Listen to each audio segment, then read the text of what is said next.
surface. Those are the oils of the fish that rose up to the surface. That's essentially our scent line. Now, mind you guys, our scent line is just right there. I can almost throw a football to the end of it. In this short amount of time, you would have been lucky had a random shark happen to cross the scent line, then it'll travel up and to investigate the source of the smell. When a shark hits a scent line, it has to investigate. It doesn't have to feed, but it does have to investigate.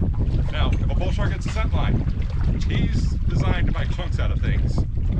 He could easily bite a chunk right out of one of these guys, you know, the way the teeth are designed and everything. The bull shark, by the way, has the most testosterone of any animal on the planet, 300 times more than a man has. When the bull shark hits the scent line, it's one of the few sharks that doesn't ask any questions. It comes racing down the scent line and out the water. It'll bite anything in the scent line thinking it's the source of the smell. These sharks seem to be well aware of that. They will scatter and get out of the scent line if a bull shark hits the scent line. As long as they're not on the scent line, they're not in much danger, you know what I mean? Now, mind you, it could be anything in the scent line, a bird, a person, anything like that. That bull shark will go try and bite it. Now, it's kind of funny, very anticlimactic. It comes in, bites the bait, just bites right through it like it's not even there. Falls back 20 or 30 yards, start doing circles. You can almost never get the bull shark to come back for a second bite. Most every shark approaches the boat asking questions. He don't ask no questions. He comes in for a bite and then he goes back there and it's like he's trying to figure out what just happened, what I just do. They go so blind with rage and anger and adrenaline that they forget they can bite things and they ram things. That's why they're called bull sharks. Now, we once had a big hammerhead come in, about a 12-footer, 400 plus pounds. And I think it's probably because they have the same kind of teeth. Not designed to bite chunks out of things, designed to grip, hold, always trying to get more in the mouth, sort of a thing. When that bull shark, when that hammerhead came in, they weren't afraid of him at all. As he would try to come in for a bite, these guys were more concerned about keeping him away from the bait than they were about feeding. As he'd come in, 5 of these guys at a time, swimming his way, keep him away from the bait. A minute or so goes by, he never gets a bite. He just gets discouraged and leaves, even though he's by far the biggest shark here. Now, it's interesting, and I've seen it many times in my life, because I fish for a living for most of my life. Hook a lemon shark, any one of these guys, while that hammerhead's around, he's going to run over and try and eat it. But because they're all healthy and happy, they weren't afraid of him at all. It's all about being in distress. I'm sure Marco talked about it. But, you know, sharks eat things in distress. That's what they do in life. Very important, if you happen to come across a shark in the water, you don't represent distress to that shark. Remember, guys, the worst thing you can do if you come across a shark is try to swim away as fast as you can. Y'all don't swim like a fish. Y'all swim much more like an injured turtle of some kind. If you try to run away from a shark and represent distress, there's a chance you'll get that shark's attention. It's not necessarily going to try and bite you, but there is a really good chance it'll go investigate. Remember, guys, everything in the ocean, especially sharks, are very opportunistic. Now, if you do happen to come across a shark, of course, try and remain calm. Making eye contact is kind of important. When you make eye contact with a shark, you're telling that shark, hey, I'm aware of you, I see you. You're not going to sneak up on me and bite me. And I realize it's much easier said than done, but if you're really good, you actually move towards the shark. See, when you move towards the shark, you're not really representing distress, and you're telling that shark, hey, you need to be aware of me, because I could be dangerous, maybe. Remember, guys, a shark's number one concern in life isn't really to feed, it's more to avoid danger. Don't get hurt, because hurt will put you on the menu in the ocean. Oh, by the way, they can go over 6 weeks without eating when they need to, so they don't really do anything dangerous to try and feed. Just remember, they eat things in distress, they do in life.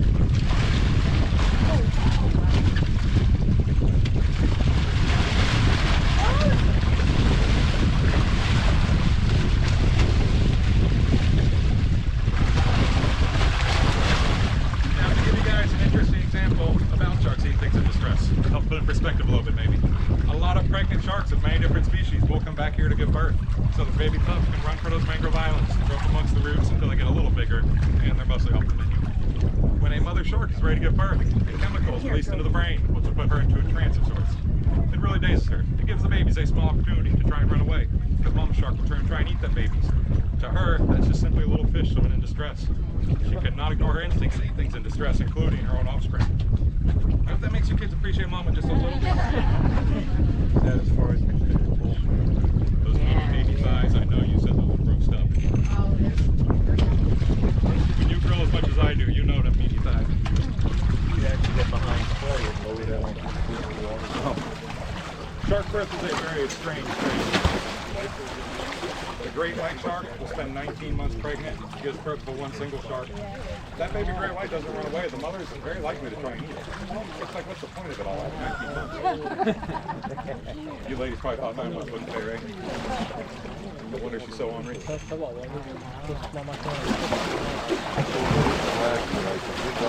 What was that?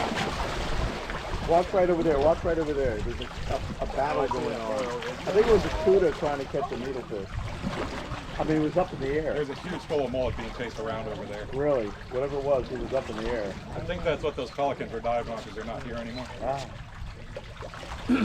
By the way, guys, maybe one of the most interesting ones of shark birth is the gray nurse shark. The mother's womb is divided in half. The first baby on each half of the womb to develop teeth will eat all of its siblings in its mother's womb before it's even born. Oh wow.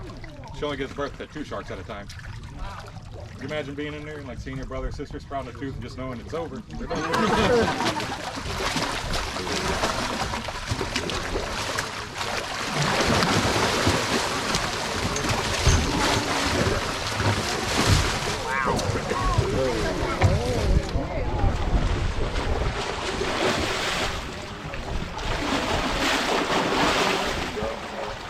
Somebody wants to be a big shark someday. Keep biting and he won't get him. Chomp on the leg.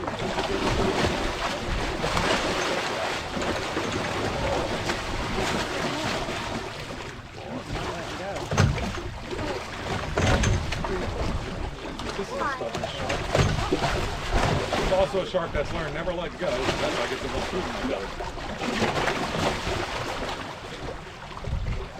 Oh man, look, he got all the meat out of that. Ain't nothing left of that. You could wear that for Halloween mask this year if you want, right?